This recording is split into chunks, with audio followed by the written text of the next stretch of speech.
안녕하십니까, 정반합 미디어입니다. 구독과 좋아요 부탁드리며 종모양의 알림 설정까지 해주시면 정말 감사드립니다.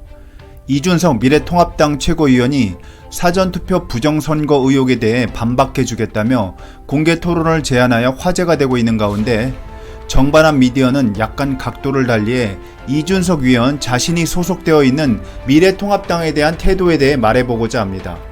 이준석은 4월 17일 올린 페이스북 글에서 자신이 본투표를 이기고 사전투표에 져서 낙선한 당사자라며 자신이 꼼꼼히 개표 상황을 살펴봤지만 결과에 납득이 간다는 취지의 글을 올리고 근거 없는 의혹론을 제기하지 말라고 했습니다. 그런데 이준석은 본투표와 사전투표의 지지율이 다르게 나타나는 것에 대해 그는 갤럽 조사를 보면 가정주부와 무직자, 은퇴자가 미래통합당의 최대 지지층이고 집에서 가까운 투표소에서 본투표할 확률이 높은 유권자들이다 라며 민주당 지지율이 높은 화이트 칼라층은 출퇴근을 하니 사전투표를 했을 개연성이 높다고 되는 거다 라는 말을 하였는데요. 저는 이 말에서 아무리 이준석 위원 개인적인 생각이 그렇다 할지라도 민주당은 화이트 칼라가 지지하는 당이고 미래통합당은 무직자들이 많이 지지하는 당이라는 뉘앙스의 글은 비록 낙선했지만 미래통합당 소속으로 총선에 출마한 후보로서 적절치 못한 발언이라 생각합니다. 우리나라 선관위에 대해 신뢰하고 나름 합리적인 분석을 한다고 발언하는 것일지는 모르나 민주당은 화이트 칼라가 많이 지지하니 사전투표에서 지지율이 높은 것으로 해석된다 라는 말을 할 필요가 있었을까요? 정 그런 분석을 내놓고 싶으면 한국 갤럽 조사에 따르면 미래통합당에 비해 민주당 쪽 지지자 중에서 출퇴근자 비율이 더 높게 나타나니 사전투표에서 민주당 지지율이 더 높게 나온 것으로 이해된다 라고 말했으면 그나마 부드러운 표현이었겠죠. 그런데 미래통합당 소속으로 국회의원 선거에 나간 당사자가 자기 당은 무직자가 많이 지지하고 민주당은 화이트 칼라가 많이 지지한다는 생각을 공공연하게 표현하고 그러니 사전투표 결과가 납득이 간다는 표현은 미래통합당을 지지했던 지지계층에게는 상당히 불쾌할 수 있는 발언이 아닌가 싶습니다. 미래통합당 지지계층에게는 나름 가치관과 의식을 가지고 지지해줬더니 내가 화이트 칼라가 아니고 직장이 없어서 민주당을 지지 못하고 미통장을 지지하는 신세였던가? 이런 자괴감까지 불러일으킬 수 있는 발언이란 말입니다. 이준석 위원은 선거 참패 후 시리에 빠져있는 지지계층에게 좀 더 전문성 있고 과학적인 분석으로 설득을 해야지 그렇게 자기 당에 대한 비하로 느껴질 수 있는 뉘앙스의 발언을 하며 공격적으로 나설 때가 아닌 것 같습니다. 수사기관의 정밀한 조사로 최종적으로 아무런 조작이 없었다 할지라도 일단 드러난 개표 결과에 무언가 쉽게 납득하기 어려운 부분이 있다는 점을 보고 이에 대해 의문을 제기하는 것도 유권자의 권리일 수 있습니다. 보수 유튜버 등이 중앙선거관리위원회 홈페이지에 나온 투표 결과를 정리한 자료에 따르면 더불어민주당 거의 대부분의 선거구에서 사전투표 득표율이 당일 투표 득표율보다 10%가량 더 많이 나오고 있다고 분석하고 있습니다. 고양갑의 경우에는 예외적인 케이스로 다른 곳과는 득표율이 다르지만 더불어민주당의 사전투표 득표율과 선거 당일 득표율의 차이는 대부분 고르게 10% 안팎을 기록하고 있는 것으로 알려지고 있습니다. 네티즌들 사이에서는 특정 지역이 아니라 전국적으로 고르게 사전투표에서 10%가량의 득표를 더 받았다는 것은 숫자를 조작했을 가능성에 대한 합리적 의심이 가능하다는 목소리도 불거지고 있습니다. 더구나 이번 4.15 총선 사전투표에선 보수 지지층이 많은 것으로 알려진 50대와 60대가 가장 많이 참여한 것으로 나타났는데요.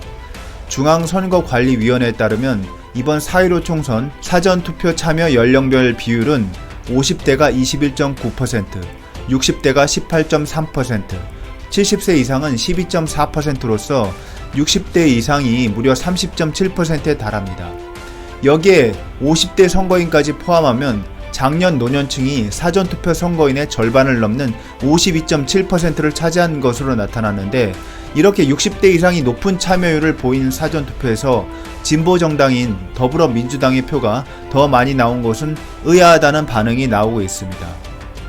선거 개표 막판에 뒤집힌 박빙 지역의 개표 결과 사전투표가 합계된 새벽 시간에 갑자기 더불어민주당 쪽으로 표가 몰린 것으로 나타났으며 결과적으로 박빙 지역에서 더불어민주당이 승리한 곳이 대부분으로 나타났습니다. 경기 안산 단원을의 경우 16일 0시까지 개표 결과에서 앞서 나간 건 박순자 후보였습니다. 그런데 개표가 90.2% 진행된 새벽 3시 정도에 더불어민주당 김남국 후보가 50.4%를 얻어 역전에 성공하였는데 이는 사전투표함의 영향으로 보인다는 분석이 나오고 있고, 중앙선거관리위원회의 개표 단위별 개표 결과를 보면 실제 관외 사전투표 득표수는 김남국 후보 4,582표로 박순자 후보 2,830표보다 2배 가까이 많은 지지를 받았습니다. 부산 남구을에서도 출구조사 결과 박재호 민주당 후보가 50.7%로 오차 범위 내에서 1.9%포인트 앞서는 것으로 나왔지만 오후 11시 30분께 이현주 미래통합당 후보가 역전에 성공하며 출구조사 결과가 바뀌는 게 아니냐는 전망도 나왔었습니다. 개표율 90% 정도까지 이현주 후보가 근소한 차이로 앞섰지만 막판에 사전투표함이 열리면서 박재호 후보의 표가 쏟아져 결국 박재호 민주당 후보가 당선되었습니다. 허영 더불어민주당 후보와 김진태 미래통합당 후보가 맞붙은 강원 춘천시 철원군, 화천군, 양구군 갑 역시 사전투표가 승부를 갈랐는데요. 관외 사전투표에서 허영 후보는 김진태 후보보다 2배 이상 많은 6,323표를 받아서 역시 막판에 뒤집기로 허영 더불어민주당 후보가 당선됐습니다. 고민정 더불어민주당 후보와 오세훈 미래통합당 후보가 격돌한 광진을의 경우도 고민정 후보가 사전투표에서 쏟아져 나온 득표로 박빙의 차이로 당선되었습니다. 또한 인천 연수울 지역의 경우에도 민주당 정일영 후보가 사전투표에서 6,187표 차로 차이를 벌려놓은 결과 결국 통합당 민경욱 후보를 2,893표 차로 누르고 이길 수 있었습니다. 보수 성향 네티즌들은 이걸 개별 선거구의 문제로 보는 게 아니라 더불어민주당의 사전투표 득표율이 당일 득표율보다 10%씩 일률적으로 높게 나타난다는데 의문을 품고 있습니다. 더불어민주당 이외의 정당은 일률적인 차이가 나지 않고 오히려 사전투표 득표율과 당일투표 득표율이 비슷한 양상을 보였는데 어떻게 이상하게 서울과 수도권, 경기도 등 혼전이 예상되는 대부분의 지역에서 더불어민주당과 미래통합당의 후보의 득표율 비율이 거의 똑같이 후보에 상관없이 마치 숫자를 고정해 놓은 듯 63대 36의 비율이 나왔다라면서 이에 대한 의혹을 강하게 제기하고 있는데요. 물론 일부 네티즌들이 잘못 생각한 부분일 수도 있지만 선거 결과에서 나름 일반적이지 않은 현상을 가지고 의문을 제기하고 있느니만큼 이준석 위원은 비하로 느껴질 수 있는 발언이나 공격적인 태도를 취할 게 아니라 우리나라 선거 공정성에 대한 확신을 가지고 있다면 통계 전문가의 힘을 빌려 이러한 사전투표 결과에 대해 보다 구체적이고 과학적인 분석의 글을 올려 설득을 시도하는 것이 올바른 태도가 아닐까 싶습니다.